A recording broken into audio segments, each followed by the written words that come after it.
from the Cornbread Nation, Rob and Dave from the Rock Hall of Fame. Humpday views from the Cornbread Nation, Rob and Dave on the Humpday Show.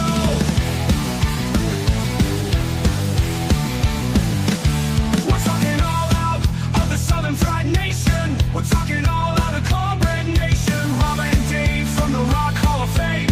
Rob and Dave from the Cornbread Nation. We're talking all out of Southern Fried Nation. We're talking all out of Cornbread Nation.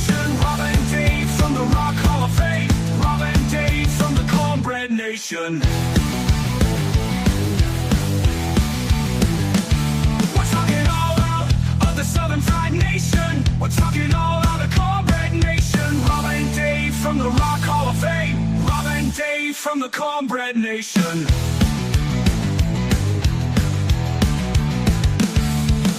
Humpday views from the Cornbread Nation, Rob and Dave from the Rock Hall of Fame. Humpday views from the Cornbread Nation, Rob and Dave on the Humpday Show. We're talking all out of Southern Fried Nation. We're talking all out of Cornbread Nation. Rob and Dave from the Rock Hall of Fame. Rob and Dave from the Cornbread Nation. Humpday views from the Cornbread Nation. Humpday views from the Cornbread Nation. Humpday views from the Cornbread Nation. Rob and Dave on the Humpday Show. All right, and we are here live on a Wednesday night hump day. And just off the top, Rob won't be here. So if you're wondering, here lately I've missed a couple shows. I think Rob's has missed a couple. We just had life going on, and we're trying to be on there for every show that we do together. Of course, we don't do every show together, but for those that we do, it's nice to have a backup, because if it's just you and you miss, it's usually you just miss and you have to cancel and reschedule. We're so excited. I have a special guest tonight, Miss Courtney with Southern Shadows. We're going to introduce her in just a second. We're going to talk all things history, ghost tours, small town, small business. It's going to be a big business, her passions, and a lot about her. Really let her tell her story. And what happened? Usually I'm really up to date. I've been so busy that I usually see, like, because I'm a member of the chamber too. I think I got to pay my dues, but I usually see, I get emails. I usually catch when all the new businesses are coming and everything.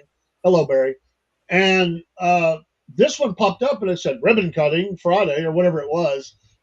Southern Shadows, Southern Shadows. And I said, what's that? Then I was reading about it and I said, I got to go over for that. I took my whole lunch hour and just got from work and had a great time visiting. It was the kickoff.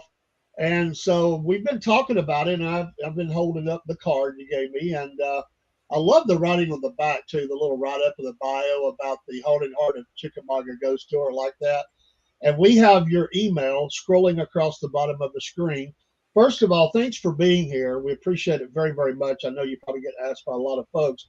But that's first. And secondly, just like I said, we want to build a partnership or relationship where we can be as big a help to you as we can. And you're local, and if it's all the things that we like, small town, Main Street, Americana, history, cryptids, ghosts, we love it all. And we have a lot of passions here on the Southern Fried. Thanks for being here. Oh, thank you so much for having me. I'm so excited to be here. Yeah, they had a great spread. What'd you do with all that food, by the way, at the ribbon cutting? There was a lot of food there. Yeah, mercifully, my family was visiting from out of state the next day, so I fed them a bunch of it. Awesome, because I sure couldn't eat all of it, but it was nice, and I appreciate that. It looked like several folks came by. I recognized a couple. Then I didn't realize that I forgot when I was there that it was Halloween or whatever, and the chamber lead was there. I thought she was part of I thought she was part of the company. So I'm like, that's cool. And then she introduced herself. I'm looking up at her because she was like in her heels. I think she was about 6'5" or something. I'm looking up and I went, oh, you're the chamber person. Yeah, I didn't realize she's that. Fabulous. And so she encouraged everybody to dress up for Halloween to come to the ribbon cutting. So it was really fun. That's cool. And she did as well. She had a great look, by the way. I mean, it's like, wow. She had like her little corner going over there. I thought, y'all got this set up pretty cool. And y'all did. But for the folks, we've been talking about it ever since I was over there. Of course, I get excited about stuff, and we're just trying to promote you and do what we can. And we're hoping to put together. We want to put together a tour, a Southern Fried tour. Several of us that we know each other come out and do it together, and that'll be great. So we're looking for information out that'll help our folks. We have a lot of people in the local area. Some are not; they're across the country and maybe even the world. But but there are a lot of local listeners to the podcast, either to listen to it live or they'll catch the replay of it. So you have been in business, what I guess, 2 weeks, 3 weeks. What as far as at that location? When was that? It was Halloween, so a couple of 3 weeks ago at the most. Yeah, so we had our ribbon cutting then. We officially started giving tours a little over a month before that. So we opened our tours on the anniversary of the Battle of Chickamauga weekend. So September 19th and 20th, we opened, and then we had our ribbon cutting on Halloween. So we got to honor both the history and the spooky parts of our business. One of the things I really love about you is, among the many things, I love your passion passion for the history and life, and you can just sense that off of you. But you're not Southern. I mean, you are from, and truly, people tell me I'm not because my family's all Southern. But we went up north for work. My dad went to work up there, and my mom was pregnant with me, so I was born not in the South. And people don't know that about me. It cracks them up. They find out. But you're not from Chickamauga. I'm not from Chickamauga. I think my father would probably come back from the grave and say that I'm Southern because he was born and raised in the Macon, Georgia area, and his whole ancestral line has been in Middle Georgia since like the 1700s. So he might, rise up. He might. On that. But I am from Connecticut. That's where my mother's from. So I always tell folks in the beginning of my tour, I don't sound like I'm from here. I was born and raised in Connecticut, but I have Southern credentials. So there you go. my mom's from Connecticut. She comes from an Irish family that was from there. She went to college in Newport, Rhode Island. When my father was in the Navy, he was stationed up in Newport, Rhode Island. And he met my mother, and they got married and had kids, and she wanted to stay closer to home. So his sort of condition was that his kids know they're Southern. I remember like growing up, I knew mom was, Irish. So I'd ask my dad, are you Irish too? Are you Scottish? Are you I was trying to figure it out. And he would say, you're Southern. That's all you need to know. It wasn't until I actually took like one of those ancestry tests that I found out he is Scottish. But he would just tell me that I was Southern, and he would read me Southern history books as my bedtime stories because he was a history major at UGA. So he made sure like I had my Southern generals memorized by age 5. Awesome. So even though I'm from Connecticut and I'm not Southern, I am with Southern family, I guess that's what you'd say. We're alike in that way. My family always was Southern, but I was born in Illinois, upstate Illinois, almost in Wisconsin. So yeah, just a few miles from the border. So some people call me a cheesehead or a cornhead, but all I've ever known is the South. I mean, and somebody contacted me today and thanked me. They said, basically, thanks for holding the line and doing things correctly. I noticed that you spell Southern with a capital S or South with a capital S. That's what we need. I was like, okay, I passed the test. I'm glad because the last few days I've been getting hammered, and stuff. And I was like, wow. And I even had a rough day. I had a rough start. I fell down this morning in a parking lot, which did not feel good. Gravity and being older do not mix real well, but I'm okay. I'm I glad won't you're whine about okay. it too much. Yeah, I'm limping bad. I'm glad to be sitting in the chair. I don't. Just make sure you like elevate it and ice it later and everything. That's what I'm going to do. It was I said a lot of the day, so it was just one of those things. It was like bam. Yeah. Okay, I'm on the ground. Well, how come Chickamauga? That's a great question. So, being from Connecticut, I have run ghost tours up there and continue to have a company up there called Seaside Shadows, because Connecticut being by the shoreline and all of that. And a lot of that history is really focused on the American Revolutionary War, sea captains, the old trade faring history. During the COVID pandemic, we had a few months where we weren't allowed to operate. And I really had to sort of think about how I was going to continue to connect with my audience if I couldn't be face to face and dynamically giving tours. And I had wanted to get back into writing. I had written a few books about Connecticut. I had sort of avoided the Civil War, I think, because my dad raised me on it. I did everything else. And then when you're an adult, you realize you do kind of want to be interested in what your parents are interested in. It's when you're younger that it's uncool. And then when you're older, you're like, actually, I like it. And my dad had passed away. And I, felt like I had this opportunity to maybe like connect with his memory. And I hadn't been to Georgia in a while. So I thought I was going to research the Civil War, drive down to Georgia with my husband, visit my family, and kind of do this pilgrimage of battlefields along the way. And I did that, all up and down the East Coast, all the battlefields. And I started falling in love with it again. And I really wanted to write Civil War Ghosts of Georgia. I had a lot of ancestors from Georgia who fought and died in the war. And I really wanted to be able to honor their stories. So I started researching and writing that. And of course, a lot of people think of Savannah and Atlanta because 1864 was a really big time for Georgia in the war. But I think a lot of people sort of forgot that none of that would have happened if the Battle of Chickamauga hadn't happened in 1863 and opened this gateway here into Georgia and into the Deep South through, the Chattanooga region.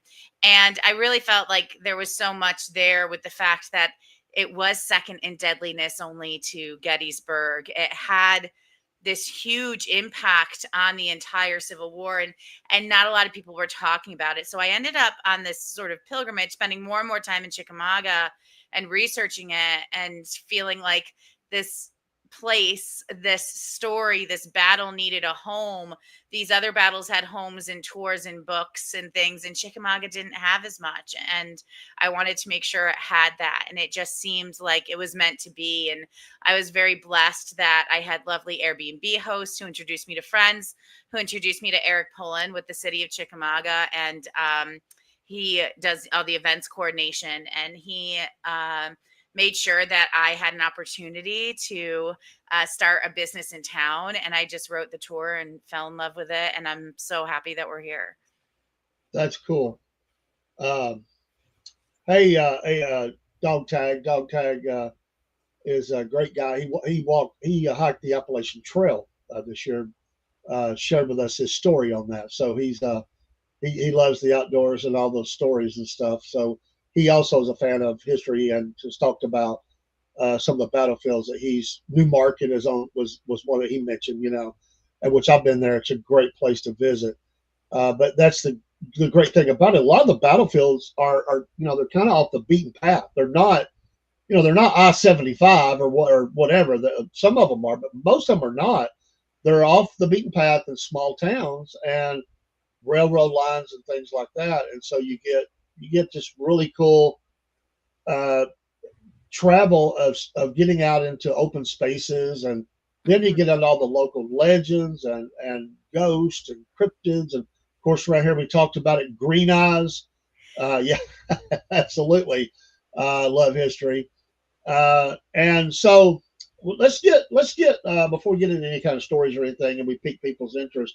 Tell us about the business part of it itself, like what kind of tours you offer, and give people a sense of that, and of course your information is there. They can get more info on the website or from you, but just a little summary. You don't have to get in depth, but unless you want to, a little bit about what you're doing is with these tours, what kinds. Sure. So right now we have our haunted history sort of. It's our original ghost walk. It's sort of the main tour, the flagship tour, which is the Haunted Heart of Chickamauga, and that is 5 nights a week, generally offered from Tuesday through Saturday. it's been a little bit different. We had extra hours for Halloween, and then I had vacation, but that's the regular schedule at usually around 7 o'clock. So it's dark, but not too late and too spooky. We encompass about a half mile of walking, but it's very leisurely. It takes us about 2 hours. I talk a lot, so sometimes it takes longer. And some of the areas do have, areas to sit. And we bring ghost hunting equipment as well that guests get to try out at different places. And I tell folks it's a walk in time. Wait. Ghost hunting equipment? Yes, yes, Oh, we yes. got to come back to that. Continue, please. I want to make sure. I want to make sure I heard that right. I'm Yes, all in. you did. I tell people it's a blend of history and mystery. So Yeah. our goal is to introduce you to the history of Chickamauga. Our goal is to show you some of the stories that the residents of the past have documented via old news articles and images, and be able to show you some of these primary sources while we're telling you the stories. And then, like I said, with the ghost hunting equipment, we bring EMF, electromagnetic field detectors, and dowsing rods. And we teach guests how to use them, the theories behind why they may be able to detect something supernatural, and give a few spots where they might be able to get a reading. But we also talk about kind of the ethics of ghost hunting. A lot of people watch TV shows and kind of want to reenact that. And being a history-based business, we feel really strongly that we want to treat any spirits that may be around us with a great deal of respect. If they're willing to communicate from their heavenly realm, we want them to feel, welcome and treated well. So it's about just sort of ascertaining knowledge from them, and we talk about that. But mostly it's about making sure that you have a blend of history and legends and folklore as it was documented by the people of Chickamauga. Oh, that is so cool. And the fact you've got equipment, I'm all in now. I was in before, but wow, I didn't realize that part of it. Like we're almost going like Ghostbusters here or something. Yeah, We got to put the pack on. We're going to be adding more equipment. So what we're developing over the winter are scavenger hunts that go throughout the area. And then the prizes will sort of be different types of equipment that you can try at home and things like that. Awesome. So cool. Oh my goodness. So have you been, has there been quite a few people taking advantage of this? Have y'all done well so far? Yeah, so far the local interest has been fabulous, and we've had a mix of both locals just looking to know more about their hometown and their home area and see it from a different perspective. And then we've had people travel in from hours away or different states who are just really intrigued by all of this and want to take part. So we've had such a wonderful blend, and everyone so far has been so gracious and left us amazing reviews. And I've been having so much fun meeting everybody. And I'm really looking forward to just continuing to grow with this and offer more experiences and meet more people. That is amazing. What is a typical size of a group? Minimum, max? Like what would that look like? So right now we go out with as little as 2. We've had a few times we've done that, and then we've had about 20 as well at other times. I will take up to 35 usually, but I have a microphone so everybody can hear me and not have any issues, and they won't feel too cramped.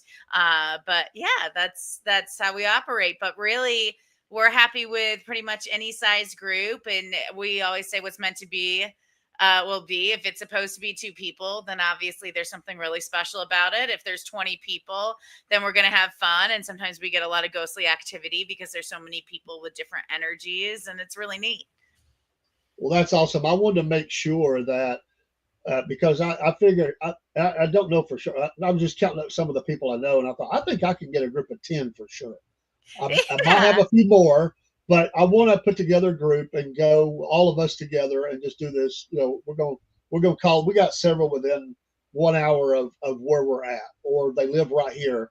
And I'm going to try to get some of those and get the Southern Fried group together. We'll go out and do that. So that's cool. I love it. What about daytime stuff? Is there anything you do in the daytime, maybe local history or talks like that? Yeah, so we're working on that right now. So in Connecticut, we do a lot of afternoon tours, especially because it gets really cold up there. So people want to get their tours in before the night really settles. Yeah, And we've done a lot of those because of wintry holidays. We'll do Ghost of Christmas Past, My Bloody Valentine, and we'll do sort of like themes for these winter holidays and ghost stories. And I want to bring those into the afternoon, as well as we just developed a tour called Ghost by the Tracks. So that will be an afternoon tour, and it will be sort of specifically for the guests on the Chickamauga Turn train coming out of Chattanooga, because they yeah. will be there for a few hours, and we want to make sure they have an opportunity to get sort of a taste for it as well, and then maybe come back into the town later and do more. So that's one of the afternoon ones we're doing. And then when I can, when I have time, I travel around Georgia, but other battlefields like Antietam and Gettysburg and things like that, and give book talks and lectures on my different experiences on these battlefields, and what I believe is the original folklore versus what's made up, and we have really Yeah. good conversations.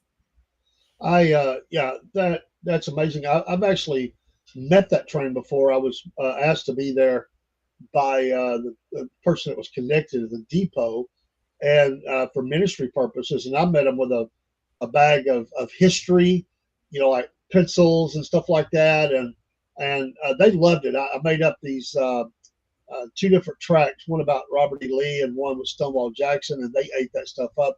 You literally meet the world when that train comes in. I've met everybody from England, San Francisco, Michigan, and everywhere in between. It's Yeah. truly amazing. The world does come to Chickamauga, Georgia.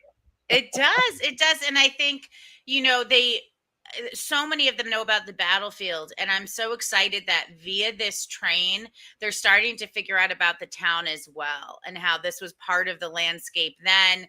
Even though it was called Crawfish Springs, it was there. Yeah, There were soldiers there. It played a pivotal role, and it's sort of connecting people and keeping them in the Chickamauga area. They're able to visit the battlefield and go into town. And I think when some restaurants and things open up next year, it's going to be really fantastic, and we're going to see even more of visitors wanting to spend time in our town and get to know it. would be great to be in, I don't know, uniform or something, some sort of character when a train comes in. I think they would just eat that up, the, Yeah, the yeah. I Southern can't Belle pull type stuff that or off. something. I can't pull that off as a lady, but you saw me at the ribbon cutting. I've got all my Victorian mourning Well, that's clothes. what, yeah, I like Yeah. it. I can be like the Scarlett O'Hara type of appearance. Yeah. Hey, we don't know, but we can use the equipment to find out. Dog tag. Oh, I don't know. There wasn't anybody. Well, there was a famous poet that died oh, on the well, I battlefield. mean, I think initially when I think of famous deaths in Chickamauga, I think of General Helm, because he was Helm. Abraham Lincoln's brother-in-law. Yes, And yes, so that to me is like a famous death. And sure. really Abraham Lincoln took that death really, really hard and went into mourning. And I think you can connect that with so many things, because his journey into spiritualism, conducting seances in the White House, was partially elevated by the loss of General Helm. Even though they were on opposing, belief systems, they were still a close family. And I think that shows also why the Civil War was so heartbreaking in general. But then Abraham Lincoln had dreams about his own death, and seeing the other side, and he had premonitions of it, exactly how he would die. A lot of it connects to like Julia Grant. She first saw Ulysses S. Grant's Yeah. death as well, and she saved him from being assassinated with Lincoln. But General Helm, I always think of as sort of the catalyst into that. Now, that area of the battlefield where General Helm was shot is very creepy. There's things that happen there. We're not sure if it's him, or like there were Georgia soldiers that were with him. And you'll see those sort of triangular monuments in front of the cannons where he was shot. And we've heard like voices in that area. But what I think was most interesting is that area is where they really document how cold it was. And that in that particular part of the battlefield, they couldn't set fires, even though it was unseasonably cold and they were freezing, because Yeah. their opponent, would see the fire and know where they were. And they were so close together in the woods, they couldn't take that chance. And when And they had I no water. first, A right, lot of them had right. no water. And when It was I cut first off. visited, Chickamauga, I was staying at an Airbnb not far, like basically on the battlefield line, and my fireplace kept turning on. And I put on I woke up in the middle of the night and I saw this orange glow and I hit my husband. I was like, oh my gosh, check it. And it was the fireplace. And it kept turning on different fireplaces. And I finally thought something was weird. And I turned on my little spirit box thing that generates white noise. And I asked if anyone was doing this like from the other side. And a voice came through and kept saying, it's so cold. It's so cold. And then I went out to that area where General Helm had been shot, and there was a plaque, and it talked about how cold the soldiers were. So part of me thinks that there was something going on there. And especially if General Helm was dying in that cold and the feeling of it washing over his body, if that residual energy was still there. Wow. And also, if you go near the vineyard field, there were a lot of young men from kind of famous, not famous, but like prominent families in the Union Army. Like one was studying to be an astronomer, one was a writer, and a lot of them died out there in Vineyard Field. And if you take, I know this sounds corny, especially if you're local, but take the audio tour from the National Park Service and just drive around and listen to it. It's like for free on your phone, and it will tell you about some of these people in more detail. And it's really fascinating. And in that exact area too, there was another General Haig, and I don't know famous, but he was very beloved. He was from Norway and then Wisconsin, and he was shot in the abdomen out there. And he walked a quarter of a mile before he finally collapsed. He just really didn't want to give in. And then he was actually brought to hospital at the Gordon Lee House in Chickamauga, and he died 24 hours later. But he was one of those deaths where people were like, no, it's not true. It's not true. And his men didn't want to go on. So I don't know if you would consider them famous, but in Civil War language, they were famous, if that makes Absolutely.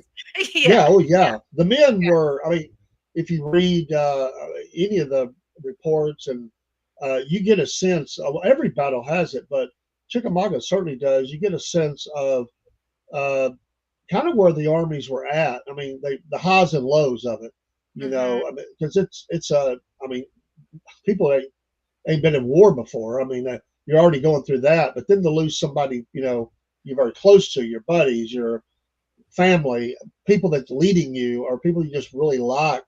It's depressing beyond belief to a military faced with death every moment during a battle. And so, yeah, I can certainly see all that. It But is, and you read these stories too from, especially when it was an officer or a general who passed, if they were really loved by their men do have this sense of loss afterwards and going forward, because this was not only the person teaching them what to do and guiding them, but also sort of their cheerleader who's like, come on, you've got this, like, we're in this together. And when you lose that person who's encouraging you that you're in the right place, that that morale in the army, especially as we're getting toward the crux of the middle of the war in this lost her just for a second. She froze. Let's give her just a minute. Sometimes Wi-Fi can be a pain for sure. But folks, we're talking to Southern Shadows Inc. and new business, right? Ghost tours and all sorts of tours in the heart of Chickamauga, Georgia, right there on the square. And I went to the ribbon cutting. Actually, I missed the ribbon cutting. I got there just after it. I was running a little bit late out of a meeting, but did spend about almost an hour there. I spent my lunch hour just talking and connecting, and I'm so excited they're here. We're looking forward to having some fun with them and helping them and encourage them. And she dropped. I figured she'll be back in a minute. She has the link, and we'll get her back up and continue on. If you got any questions, put them in here. She will be with us for the second part of the hour. They have not, and we'll ask her if that's something they arrange. With the tour, if you get group discounts, we'll talk about that in the second part. She is going to go watch the Northern Lights are coming way south right now. So and then we break for Southern Fried Vent. So hopefully she'll be able to get back, and we'll continue up till close to the top of the hour. Then we'll break for the vent to set up the vent. But I don't know the cost. I haven't talked to them about it, and like I said, that's probably based on the size of party, or it may be, and how long that tour is. But we'll see when hopefully Miss Courtney can get back. You can see she's just. I love that people are when they're very passionate about what they do. You can see that, and that's what I experienced when I met her, was just this energy of loving it, and just if you feed off of it. And that's the way we are. We love history. And so you start throwing little bits of information together, and that's the coolest thing. And this goes back to me really way back. And I love the fact that she has some Scottish roots, and we all have some European roots. But the oral stories, the storytellers, what I would say, she's definitely a storyteller too. And I think you got to have some of that to be good at what you do. And so she's not looking at papers here. It's in here. She's just, I've never seen her look at, when I was talking to her, we talked for an hour, and most of that was about history, and we're just hammering it. And she's got it all, in here, which I'm out of luck on that because I can't do it. I can't retain that, but I can't remember names anymore. But definitely following along with her, and, a couple things I learned from her. Just as much as studying, and that's what's great about it.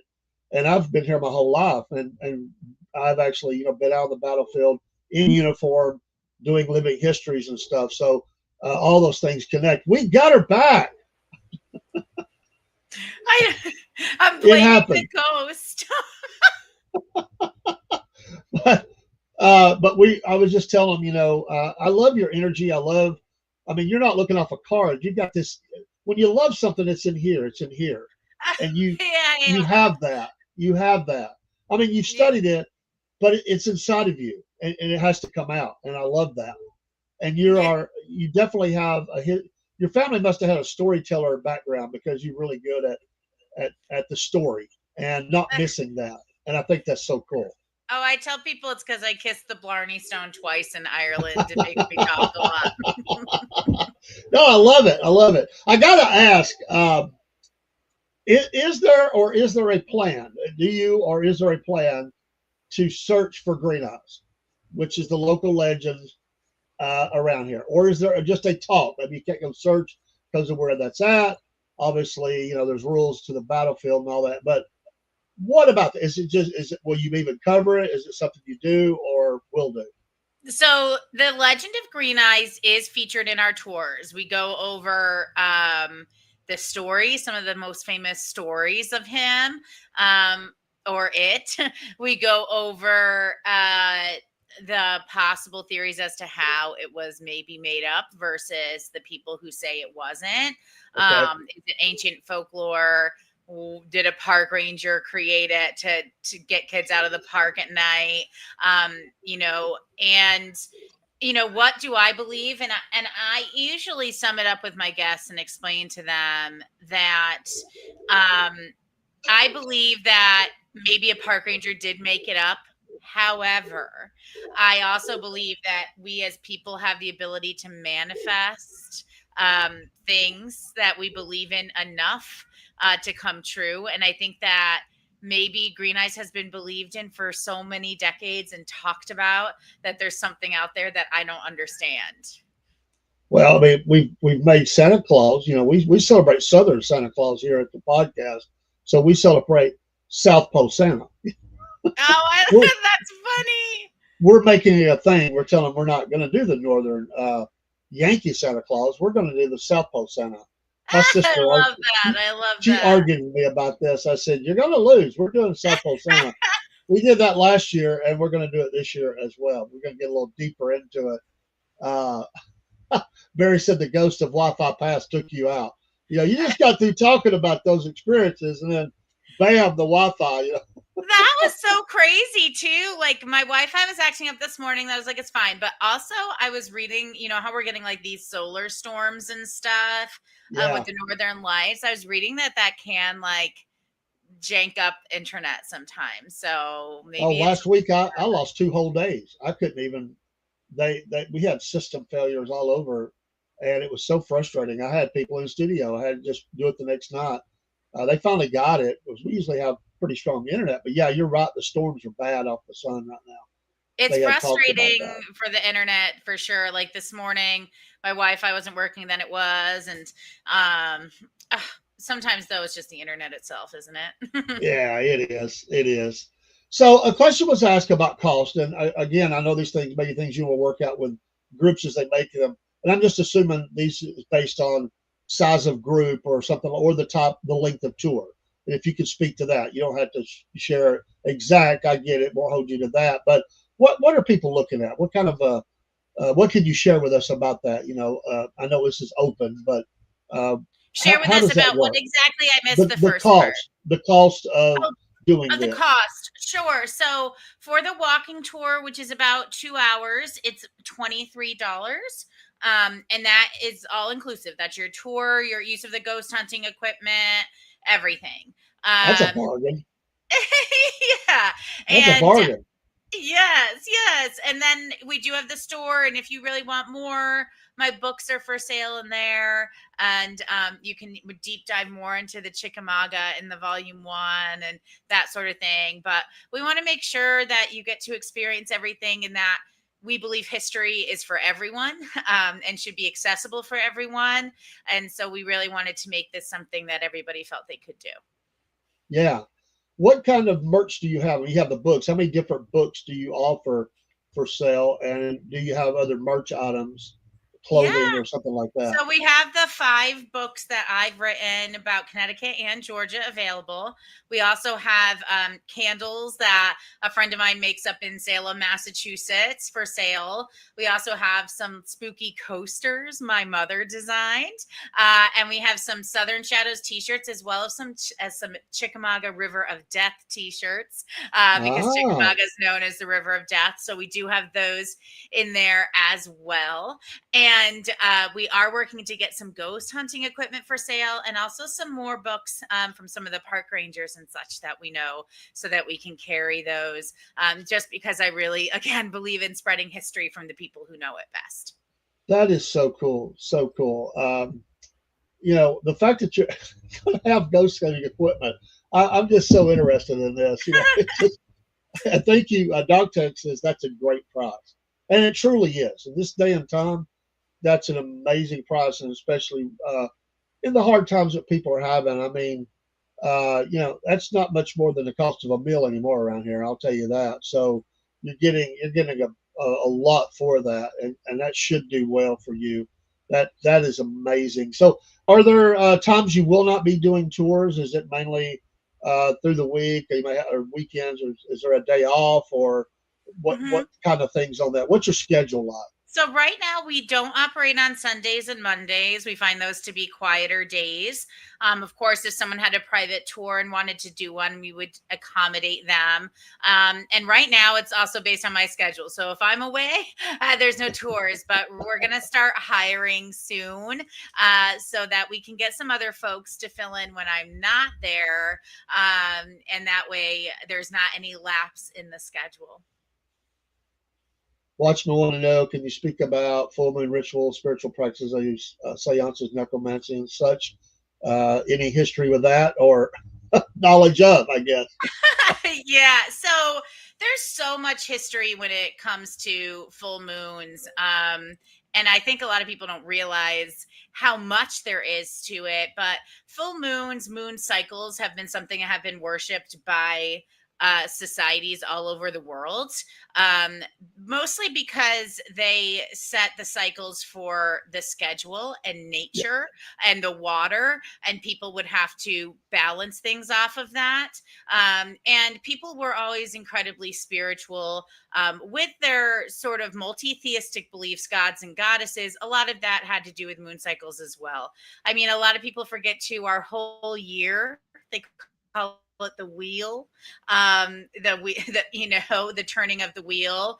And it's all based on seasons. People think it's really witchy and really creepy, but it's really not. So, like, we have the darker seasons and the darker holidays, like solstice, is because, okay, harvest has come, the days are getting darker, we have to sort of hunker down, we sort of have this end of the year party at solstice, and then the wheel comes back around, and when the sun has more light, people celebrate. And that's when we see Christmas and Easter in Christian monotheistic tradition. But we balance those around the times of the ancient people, so that really, though, that schedule is still abided by, which is nature's schedule. So the moon is really affecting nature, so it's affecting everything. Full moon rituals that I think are really fun and really easy to do, because the moon connects with water. I always tell people, get like a little mason jar, and fill it with water. It can be from your tap, it can be from a river, it doesn't matter, whatever. And when the moon is full, sort of put that outside under the full moon and manifest that you're completing a cycle. A full moon is a completion of a cycle. That's something you've wanted to do or been struggling with. It doesn't matter either way, has ended, and you're ready for a new beginning when the new moon comes. And that water is something that you can charge under the full moon with that manifestation. So if you're feeling anxious or whatever, you can sprinkle it on you. You can water your plants with it, and sort of it takes your juju with you.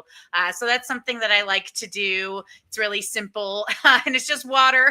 But then when it comes to seances and things like that, a lot of that was more of the spiritualism movement that we saw in the Victorian era. And we saw this with Queen Victoria in England, when her husband dies. Prince Albert, she goes into a deep state of mourning. She starts contacting people to contact him. She starts wearing all black. So when we think of traditional sort of Gothic stuff in the Victorian era, that's because of Queen Victoria's personal mourning and what she was doing. We see that in America because Abraham Lincoln and Mary Todd Lincoln did the same thing. They lost their son, they lost Helm, Yeah. they started wearing black, they started having mediums come to the White House. And spiritualism was a way for women to actually work and make money in a time when they otherwise couldn't. So they were sort of using their intuition, and we see a lot of women get involved in spiritualism. And I never thought seances about were, that. yeah, and Mark Twain actually lived next to a couple spiritualists. Samuel Clemens was his name. Harriet Beecher Stowe and her sister, and he would be invited to seances, and he would naysay it. He thought it was just such whatever. And they would write about how men couldn't understand the ethereal and the surreal, and how this allowed women this opportunity to connect in a way with society they couldn't before. And then Mark Twain would personally write that he did see things he couldn't explain, and he did find it fascinating how some of the women were connecting with something he couldn't understand. But really, this movement starts with seances, and spiritualism in the Victorian era. I always tell people, you look to your leaders, and then you see that sort of filter down. And when we look at the Civil War, it really comes full circle. All these people were experiencing such loss, and they knew that death was certain. It could come at a young age. But how do you carry that forward and never lose that person? And spiritualism and seances was an extension of keeping them with you and keeping them present. And that's really the history of that and how that sort of came about to be popular. And we were talking about down at the store, some of the last moments, the sayings that people were supposed to say. I don't know whether they really said them or not, but I think that's another way to connect to that.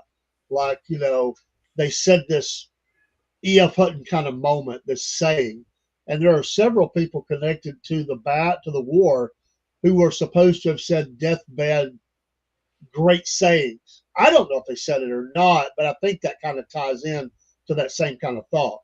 You know, the Yeah, legend, this person. there's a romanticism in the Victorian era. They're very sort of lavish with their words. They're extraordinary. They paint pictures that to us would be considered dramatic, especially when we look at things from a more factual perspective. Historians are very factual. And so sometimes I think they get frustrated by the flowery language of the Victorian era. And there were incidents too where they could get carried away. Like General Pickett's wife really like pretended that she gave this funeral for Longstreet's children and took care of them, and none of that ever happened, but her writings would just get so dramatic that you couldn't really extract the truth from the lies, and maybe she even couldn't. And in the Victorian era this was popular, but again it was a way of memory, memento mori. That's why you can go to the site where Ulysses S. Grant died. The clock is still stopped at that time. The flowers from the funeral are still there. His pajamas are still folded up in the cabinet.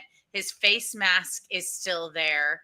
And this is all a testimony to what was common practice. They had viewings that were weeks long. This is them trying to not lose that connection with their loved ones so deeply. So these writings and them carrying it forward is something I think they felt the need to do.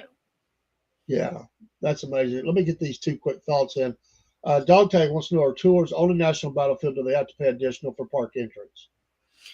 No, so our tours are in the city of Chickamauga.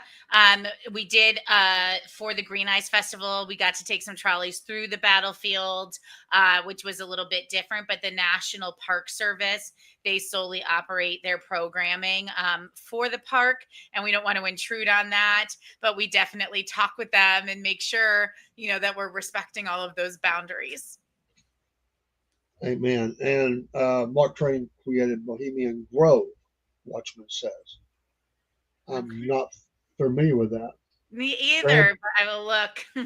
Yeah, I'll look it up. Grandpa spoke of anti-clean spirits. He lived to be 98. Okay. Yeah, And Barry. Haints are very popular in Southern folklore. You'll see it a lot. It's primarily from African American culture. And in a way, it's kind of describing a presence that looks like a human, but it's not. It's kind of suppressed the soul.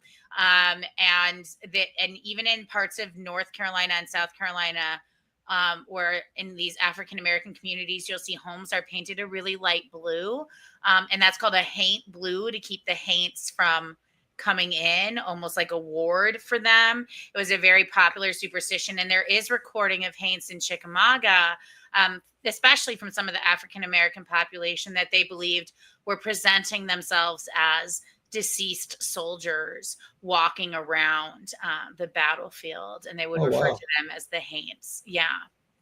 Barry said that he was in Gainesville, Georgia. Longstreet is buried there at Alta Vista Cemetery.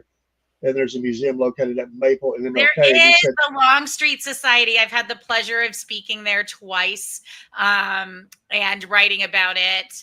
General Longstreet's on the cover of my books because he's such a prominent Georgia general. Controversial, yes, but prominent and incredibly important to the Battle of Chickamauga. But the Longstreet Society is in Gainesville. They actually just renovated the inside, and it looks beautiful. He said he used to be involved with the museum there. Yes, it used to be part of the Piedmont Hotel that Longstreet Society, or that General Longstreet owned. It was one of his business ventures he sort of took over, and most of the hotel's been destroyed, but this little part remains, and they have turned that into the Longstreet Society, and it's really fantastic place to go. He has a beautiful grave sort of with the flags crossed, honoring both his Confederate service and his U.S. military service that he had before and after the war. It's a really, really neat place. That is so cool. Amazing. Have you run into anybody great people here, but has anybody been negative? Like, I don't know if I really like all this ghost talk or whatever. We are the Bible Belt, and some people might. Have you heard anything like that? Yeah, I think and no one has said anything to me. Everyone's been very gracious. I think some people are hesitant, and I can feel that. And, I actually appreciate when people do ask me about it. When I was giving a talk in Antietam, there was an elderly woman who came up to me, and she was very sweet. And she said that she was a Christian woman, but she also was really fascinated by this. And she asked me how I could kind of explain how both could be true, or how it could be okay to have faith and still be interested in this. And I told her I was raised in Christian tradition as well, and I believe in the Father, Son, and the Holy Spirit, or the Holy Ghost, and that Holy Ghost being our soul. And I asked her if she believed that we all had souls that God gave us that were separate from our physical vessel. And she said yes, and I believe the same. And I said, that's all that this is us saying that the soul does go on, and us trying to honor that journey and that person afterwards, and show that they still watch over us and that there is more. And so for me, it's that simple and that beautiful, that it honors that we are these complicated spiritual beings made by God, and we're just still ourselves in some way, even after we lose our bodies. Well said. Well said. No, there's great people here, and I think there would be a lot of interest. I mean, people. We're always people right here love scary movies or whatever. So even if they like that, it's like I can't look, but I have to look. It's that mentality. So they would That's probably come out people, to hear though. the talk. That's human nature, morbid curiosity. We can't help it. And we have a true crime stop on our tour, and I talk about people assembling to watch a public execution. And a lot of people look at me like, oh, I can't believe people did that. And I'm like, we're no better. We just hide behind a TV screen, but we still like to see like the morbid and the curious. We Yeah. just, back in the day, there wasn't a TV screen. They saw it in person. Watchman says yes, the Holy Ghost is God. He also put the video up of that Bohemian Grove. I'm not familiar with that either. But I'm No, no, curious. no. I will definitely look it up though, for sure. I would definitely, yeah. Thank you, Watchman. Um, Great questions tonight. Great comments. Thank y'all for being here tonight. I know you're anxious to watch the lights tonight, and going to try to Yeah. see that. Is this the last night that's going to happen, or is it going to go So on a little bit? I didn't get to read about it too much. All of a sudden yesterday I was, on the internet. I had just gotten back from vacation, and people were like, "Oh, the Northern Lights are going to be viewable." And I didn't think they would be viewable here. I was seeing posts from my friends and family in Connecticut, and I was like, "Oh my gosh," because they could just see it with their naked eye. But I thought, you know what? Why not go look? And so I went out to the battlefield and was driving around with my husband. And I took a few pictures, and you could see the pink and the green. And then we were driving down the road, and then I could see the bright red, like with my own eyes, not with a camera. It just was stronger and further south than they thought. And then today they're saying that it will probably be tonight too. They haven't said further than that. But I also read that these like solar storms are hard to predict. And I don't pretend to Yeah. be an expert or scientist on solar storms. Celtic is a fellow content creator on Rumble. He said, "Howdy, my impromptu stream was a flop, so I shut it down and came here." Well, we're glad you did, Steve. Well, welcome. He's from the great state of Ohio, and he is very intelligent, can speak a lot. He's a blacksmith. That's what he does on his, Oh, and how a gamer, but he cool. does blacksmith. But I guarantee he would be interested. If he was down here, he'd be a great guy to have work for you, because he can speak to things. He has a way of wording things that I would never think of. But I love that. And I always like think Ohio, I have this weird connection with, because Connecticut was like had part of Ohio, like Connecticut was in Connecticut and in Ohio back in the day. And there was this area named Talmadge, and we had this revolutionary soldier named Talmadge that was in Talmadge, Ohio, which was originally Connecticut. Like there's this weird connection between them. So I've always felt an affection for that. that's awesome. Anything else we didn't cover you want to share? I hope you'll come back sometime. We would love to have you anytime. She's going to be on the history show too. Again, we're going to spend the whole show talking about General John Bell Hood. And that ought to be Yes. amazing. I think that's going to be on the 20th. We've decided we got to get the time. We will let you know. So if you've enjoyed tonight, come in on the History Show, and I get to access this great resource. And she's going to talk about the general, and I can't wait. Yeah. That's going to be He's my amazing. Thank you so favorite, much. and people can fight me on it. I know they will. I know he's controversial, but he's my favorite anyway. So no one, my mind cannot be changed. But we'll have a good time. When you say I make he talk very good. um, so anything else we didn't cover? Any information? The email is at the bottom of the screen, scrolling, folks. Yes, and if you have any questions, you can email me. I'd be happy to answer them. And just type in Southern Shadows Chickamauga. I know it pulls up because I did it today.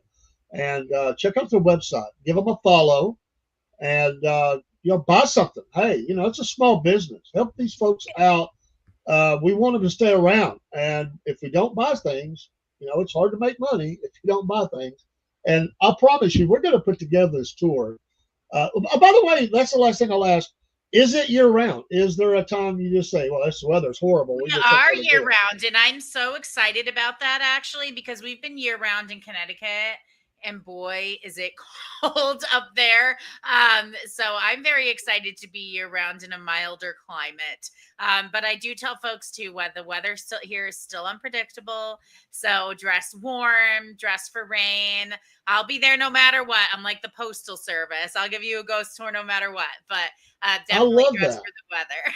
How cool would it be to do this with snow falling or something? That would be awesome. We don't get snow here that much, but if that happened, that would be very cool. It was flurrying the other day, 2 nights ago, I think. So we were driving home. My husband and I had like this little vacation in Florida. And then we were driving back to Chickamauga, and I was like, cool, like it's not back to Connecticut to the tundra. It was snowing. And I was like, what is happening? I know. Well, you brought the snow with you, I guess, For real. Hey, you've been great. Thank you so much, folks. Again, let's keep these folks in business and busy. And if you're not in the area, just help forward their information out. Do that. If you can buy something, I'm sure I'm interested in the coasters she talked about. I like things that are uniquely designed, and so my mom is an artist, and she just makes the most creative things. It's fabulous. I love that. All right, we'll let you get out here. Go check the lights out, and we look forward to talking to you soon, and we will. And we hope you have a blessed night. Thank you so much for coming on. You too. And I'm sorry about my Wi-Fi earlier doing that to you. I didn't mean for that to happen. It happens to all of us. You have this funny look too, like you were fixing to attack the screen or something. That was it. So I was like, she froze. I bet she won't like that look. But it happens to all of us. Well, thank you so much. I really look forward to talking with you on the 20th about John Bell Hood. Yes, we'll get that time. We'll announce it out, and we will keep forwarding out and talking about in our shows about your company, and we'll get a tour up, and we got to help each other. We have to help each other in these days and time, especially, and we're going to. So just let us know how best we can do that. Have a great night. God bless, and we'll be talking to you soon. I will give us some. We're going to take a commercial break. We got to set up our next show. And let me get a video ready, and that'll just we'll go out of the video, then we'll come back in because we do a vent. After this, we save up all of our vents, and then we just vent out. So there's always something to vent about, and I'm going to vent about my fall today. I fell, so which was dumb of me, but that's what happened. So anyway, folks, we'll be back in a minute. Remember, all the channels drop except for Rumble. It's a Rumble exclusive. Sorry, but that's something we're doing for Rumble because we are a Rumble content creator. And we want to keep special things there. And this is one of the things we designed. So if you're coming in from something else, you will drop. But get a Rumble app. It's free. Then you can come back in. So do that. And we'll be talking to our guests soon. And take care, everybody.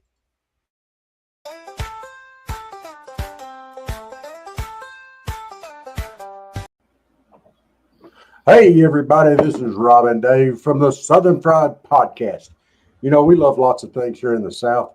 We love our country. We love our family. We love our God. We love some sweet tea on the front porch on Friday nights. But we're really near and dear and love us some coffee. That being said, tomorrow morning, 8 o'clock on July the 14th. Yes, we will have our coffee out there. Yes. Yeah. Awesome, man. It's been a dream come true. We talked about this before we were ever a podcast, and we love these coffees. There's 40 plus blends. You'll find something that you like. And most people like coffee. If you don't, I can't help you, but most people like coffee, and there's a lot of coffee here. In fact, our morning show, we say get up, pray up, and coffee up, because we start our day with coffee, and now you can get some for you. Hey, we're very patriotic here. Get some for your veteran friends. You know what? Bless them. And the coffee mugs you see are representatives of logos that we've made. We've got more coming. We're going to put those on coffee mugs, and you'll see our SFP brand there, logo on each coffee. And these prices, Rob, we kept them as reasonable as we can. We cut that margin down because we know times are tough, and we want to help people and put coffee in their home and all of our listeners and followers home. And I'm proud of this. So big kickoff, Rob. Excited about it. Absolutely. And hey, y'all, there's no shipping cost on this either. You do not have to pay for shipping. It's already, everything's done. You just go with it.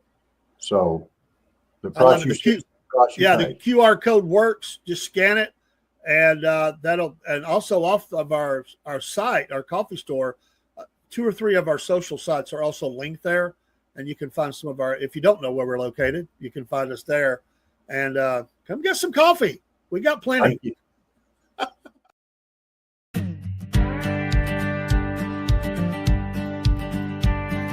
Hey man, I just want to tell you about this new country show where everybody gets to vent their frustrations about whatever's got them down.